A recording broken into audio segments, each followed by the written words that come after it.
Hello everyone, நான் உங்கள் சந்தேஷ்.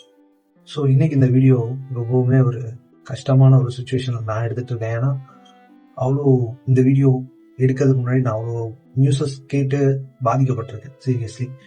ஏன் அப்படின்னா சொல்கிறேன், எல்லாருமே சோஷியல் மீடியாவில் கேள்விப்பட்டிருப்பீங்க கொல்கத்தா டாக்டரோட ரேப் அண்ட் மர்டர் கேஸ் பற்றி. ஏதாவது ஆன்லைனில் எங்கேயாவது ஒரு இடத்துல எனக்கு கூட ஒரு 2 டேஸ்க்கு முன்னாடி அந்த நியூஸ் கிடைச்சது. பட் நான் அதை பற்றி சரியாக கவனிக்காமல் விட்டேன். பட் இப்போ அந்த நியூஸ் பற்றின எல்லா டீட்டெயில்ஸையும் நான் இப்போதான் தெரிஞ்சுக்கிட்டேன். அது தெரிஞ்சுக்கிட்டதுக்கு அப்புறம் என்னால் சீரியஸ்லி ஒரு நார்மலாகவே இருக்க முடியல. ஏன்னா அந்த அளவுக்கு எனக்கு ஒரு மாதிரி ஒரு விஷயம் மைண்டுக்குள்ள ஓடிட்டே இருக்கு, நிறைய விஷயம். ஸோ அது எல்லாத்தையுமே இந்த ஒரு வீடியோவில் நான் சொல்லிட்டு இருப்பேன். ஸோ ஃபர்ஸ்ட் ஆஃப் ஆல் இந்த கேஸ் நடக்கிறது கொல்கட்டா ஆர்ஜிகர் மெடிக்கல் ஹாஸ்பிட்டல். அதாவது காலேஜ் அண்ட் ஹாஸ்பிட்டல் ரெண்டுமே தான். ஸோ அங்கே ஒரு 31 இயர்ஸ் ஓல்டு டாக்டர், அவங்க ஆல்ரெடி அங்கே டாக்டராகவும் ஒர்க் பண்ணிட்டு இருக்காங்க. அண்ட் பிஜி போஸ்ட் கிராஜுவேட் படிச்சுட்டு இருக்காங்க. ஃப்ரைடே 9ஆம் தேதி லாஸ்ட்டாக போன ஃப்ரைடே பார்த்தீங்க அப்படின்னா அவங்க ஒர்க் பண்ணிட்டு இருக்க அதே ஹாஸ்பிட்டலில் 4th ஃப்ளோரில் செமினார் ஹாலில் அவங்க ஒரு இறந்து இருக்கிற இது பார்க்குறாங்க. ஸோ அந்த இடத்துல பார்த்தீங்க அப்படின்னா அவங்களோட உடம்புல நிறைய இடங்களில் காயம் ஏற்பட்டிருக்கு, அவங்களோட ட்ரெஸ் கிழிக்கப்பட்டிருக்கு.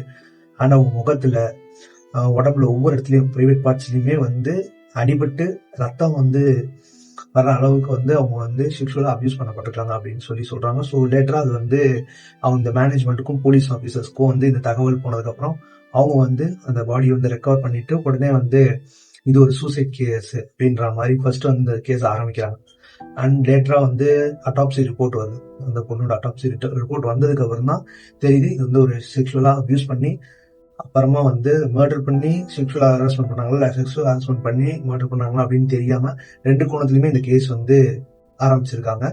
ஸோ இப்போ பார்த்தீங்க அப்படின்னா அங்கே first of all CCTV footages வச்சு இன்வெஸ்டிகேஷனை ஸ்டார்ட் பண்ணிருக்காங்க.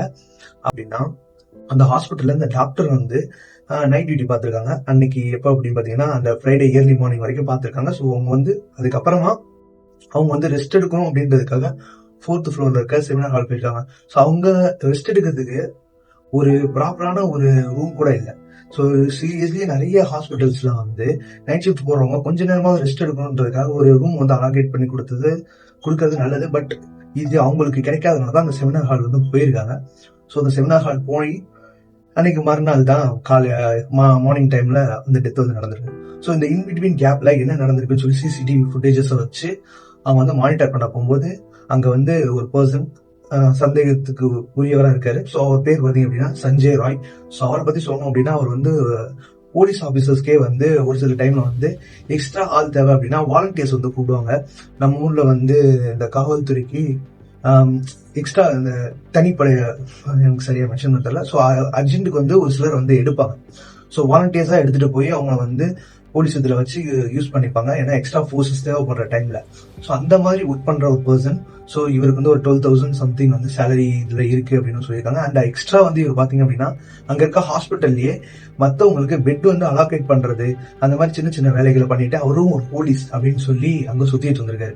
ஸோ அதனால இவருக்கு நிறைய பேர் மேல டவுட்ஸ் எதுவுமே இருந்ததே இல்லை. ஸோ எப்பயுமே போறவர்னு சொல்லி அவர் மேல ஸ்டார்டிங்ல எந்த ஒரு யாருமே டவுட் படல.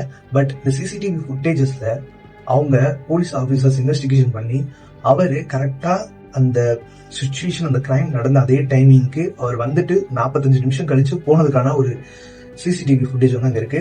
போகும்போது அவர் காதில் இந்த ஏர்பட்ஸ் வரும்போது இல்லை அப்படின்றத அவங்க கண்டுபிடிக்கிறாங்க. அண்ட் அதுக்கப்புறம் அந்த ஏர்பட்ஸ் இந்த டாக்டரோட பாடிக்கு பக்கத்துல கிடைச்சிருக்கு. ஸோ அதை வச்சு அவரை சஸ்பெக்ட் பண்ணி உடனே அவர் வீட்டுக்கு அவர்கிட்ட கேட்க வேண்டிய கேள்விகள் எல்லாம் கேட்டுட்டு இருக்க போகும்போது அவர் அவரோட ட்ரெஸ்ஸஸ் எல்லாத்தையுமே வாஷ் பண்ணி வெளியே வச்சிருந்ததா இருக்கட்டும், ரூமே ரொம்ப கிளீனா வச்சிருந்தாரு அப்படின்னு சொல்றாங்க. பட் அவர் அவர் போட்டிருந்த ஷூவை கிளீன் பண்ணல. அதுல ஒரு பிளட் ஸ்டெயின் இருந்தது. அதுதான் எங்களுக்கு ஒரு ப்ரூஃப் மாதிரி இருந்ததுன்னு சொல்லி அந்த ஷூவை எடுத்துட்டு போய் ஃபாரன்சிக்ல கொடுத்ததுக்கு அப்புறம் கண்டுபிடிச்சிருக்காங்க இது அந்த பெண்ணோட உடம்புல இருந்து ரத்தம் தான் அப்படின்னு சொல்லி. ஸோ இவன் தான் விக்டம் அப்படின்னு சொல்லி ஃபைனலா கன்ஃபார்ம் பண்றாங்க. ஸோ இவர் எந்த டைம் வந்தாரு, எந்த டைம் போனாரு, அண்ட் இவர் தான் இதை பண்ணாரா அப்படின்னு சொல்லி இந்த இன்வெஸ்டிகேஷன் எல்லாத்தையுமே அந்த போலீஸ் ஆபீசர்ஸ் அடுத்தடுத்த கட்டத்துல இப்ப விசாரிச்சுட்டு இருக்காங்க. அதுக்கு இது 4th டேவா இன்னைக்கு அங்க ஒரு பெரிய ப்ரொட்டஸ்ட் போயிட்டு இருக்கு கொல்கட்டாலேயே. ஸோ கொல்கட்டா மட்டும் இல்ல, டெல்லி அண்ட் அங்க சுத்தி இருக்க நிறைய ஸ்டேட்ல போயிட்டு இருக்கு. ஸோ இப்போ கூட எனக்கு ஒரு டாக்டர் மூலியமா தான் இந்த நியூஸ் திருப்பி நான் ரீகால் பண்ண முடிஞ்சது. ஸோ நிறைய இடத்துல இதுக்கான ப்ரொட்டஸ்ட் போய்கிட்டு இருக்கு. ஸோ இந்த ப்ரொட்டஸ்ட் எதுக்காகனா அவங்க இறந்ததுக்காக மட்டும் கிடையாது, அதில் லேட்டர் அப்படியே சொல்றேன். ஸோ இந்த சஞ்சய் ராய்ன்றவர் அரெஸ்ட் பண்ணதுக்கு அப்புறம் பார்த்தீங்க அப்படின்னா இந்த 15 டேஸ்க்குள்ள இதுக்கான மொத்த ரீசனையும் வந்து சொல்லணும், போலீஸ் ஆஃபீஸர் சொல்லணும்னு சொல்லி மம்தா பானர்ஜி வந்து இப்போ வந்து பேட்டி கொடுத்துருக்காங்க. ஸோ இந்த கேஸ் இன்னும் அடுத்த லெவல்ல சீரியஸா போயிட்டு இருக்கு. அண்ட் அது மட்டும் இல்லாம இப்போ அந்த பொண்ணோட அட்டாப்சி, செகண்ட் அட்டாப்சி ரிப்போர்ட் வந்து இப்போ வந்திருக்கு. ஸோ அதில் அவங்க போட்டிருந்த ஸ்பெக்ஸோட கண்ணாடி துண்டு தான் கண்ணில் பட்டு அவங்க கண்ணுல இருந்து பிளட்லாம் வந்திருக்கு அப்படின்னு சொல்லியிருக்காங்க. ஏன்னா அட்டாப்சி ரிப்போர்ட் இன்னும் வர வர நிறைய தகவல்கள் இன்னும் வரும். ஸோ எந்த அளவுக்கு அவங்க கொடுமையை அனுபவிச்சு இறந்துருக்காங்க அப்படின்னு தெரியல. ஸோ இந்த வீடியோ மேக் பண்ண எனக்கு தோணுன விஷயம் என்ன அப்படின்னு பார்த்தீங்க அப்படின்னா, ஏதோ ஒரு நாட்டில் என்னமோ நடக்குதுன்னு சொல்லி நம்ம இப்போ இங்கே நினைச்சிட்டு இருக்க போகும்போது, இப்போ நம்ம நாட்டிலேயே வந்து நம்ம இந்தியாலேயே வந்து ஒரு இடத்துல வந்து நடக்குது. ஸோ நாளைக்கு நம்ம பக்கத்துலேயே நடக்கிறதுக்கான சான்சஸ் எவ்வளோ இருக்கு. ஸோ அதில் எத்தனை பேர் வந்து நம்ம ப்ரிப்பேர் ஆகிருக்கோம். ஏன்னா இந்த இது நடந்ததுக்கப்புறம் நிறைய சோஷியல் மீடியாஸில் நிறைய பேர் நிறைய கேள்வி கேட்டாங்க. ஸோ இதே வந்து தமிழ்நாட்டில் எவ்வளோ ஹாஸ்பிட்டல்ஸ் இருக்கு, அண்ட் அங்கே இருக்க சிசிடிவி எப்படி இருக்கு, செக்யூரிட்டி லெவல் எப்படி இருக்கு, டாக்டர்ஸ் தங்குற இடம் எப்படி இருக்கு அப்படின்னு சொல்லி நிறைய கேள்விகள் கேட்டாங்க. சீரியஸாக தான் எனக்கு ரிப்பீட் ஆரம்பிச்சு. ஏன்னா அந்த கேஸ் படிக்கும் போது எனக்குமே தோணுச்சு. இப்போ நம்ம தமிழ்நாட்டில் மட்டுமே கிட்டத்தட்ட 9400க்கு மேற்பட்ட ஹாஸ்பிட்டல்ஸ் இருக்கு. இது வந்து கூகுள் சர்ச் பண்ணி பார்த்துருந்தேன். அதே மாதிரி 412 கவர்மெண்ட் ஹாஸ்பிட்டல்ஸ் இருக்கு. ஸோ எத்தனை ஹாஸ்பிட்டல்ஸ்ல செக்யூரிட்டி கேமராஸ், சிசிடிவி ஃபுட்டேஜஸ் கரெக்டா மெயின்டைன் பண்றாங்க, எவ்வளவு பேர் செக்யூரிட்டி அங்க அலர்ட்டா இருக்காங்க, அண்ட் அங்க இருக்க டாக்டர்ஸ்க்கு சேஃப்டி மெஷர்ஸ் எல்லாமே கரெக்டா இருக்கா, அவங்களுக்குன்னு தனியா ரூம்ஸ் கரெக்டா இருக்கா, அண்ட் பக்கத்துல சேஃப்டிக்கு போலீஸ் ஸ்டேஷன் இருக்காங்க, இந்த போலீஸ் ஸ்டேஷன்ல கரெக்டான போலீஸ் இருக்காங்களா அப்படின்னு சொல்லி நிறைய பேர் நிறைய கேள்விகள் எழுப்பிட்டு இருக்க போகும்போதுதான் எனக்கு இந்த வீடியோ மேக் பண்ணணும் அப்படின்னு தோணுச்சு. ஏன்னா எனக்கு தெரிஞ்ச எத்தனையோ பேர் வந்து ஹாஸ்பிட்டல்ஸ்ல ஒர்க் பண்ணிட்டு இருக்காங்க இன்னமும். ஸோ அவங்களுக்குலாம் சேஃப்டி அப்படின்னு சொல்லி கேட்க போகும்போது ஏதோ ஒரு விஷயம் நடந்ததுக்கு அப்புறம் நம்ம இதை பத்தி பேசுறதுல இங்கே ஒரு விஷயம் நடந்திருக்கு. ஸோ அது மாதிரி நம்ம ஊரில் நடந்துக்கூடாதுன்றதுக்காக சேஃப்டி மெஷர்ஸா நம்ம என்ன பண்ணி வச்சிருக்கோம் அப்படின்னு சொல்லி, நம்ம நாட்டில் என்ன சேஃப்டி மெஷர்ஸ் இருக்கு அப்படின்னு சொல்லி எனக்கு தோணுனதுனால தான் இந்த ஒரு வீடியோ வந்து நான் மேக் பண்ணேன். ஸோ இப்போ அந்த பொண்ணுக்கு நடந்தது ஒரு மிகப்பெரிய துயரமான ஒரு சம்பவம் தான். இது வந்து இதுக்கு அடுத்து சிபிஐக்கு கொண்டு போகணும் அப்படின்னு சொல்லி மம்தா பானர்ஜி சொல்லியிருக்காங்க. அண்டு தேவைப்பட்டா அவங்கள தூக்கில் கூட போடுவேன் அப்படின்னு சொல்லியிருக்காங்க. ஸோ அதுக்கு முன்னாடி வந்து இந்த மாதிரி ப்ராப்ளம்ஸ் வந்து நடக்கவே கூடாதுக்கான மெஷர்மெண்ட்ஸ் அவங்க எடுக்கணும், நம்ம நாட்டிலையும் எடுக்கணும்.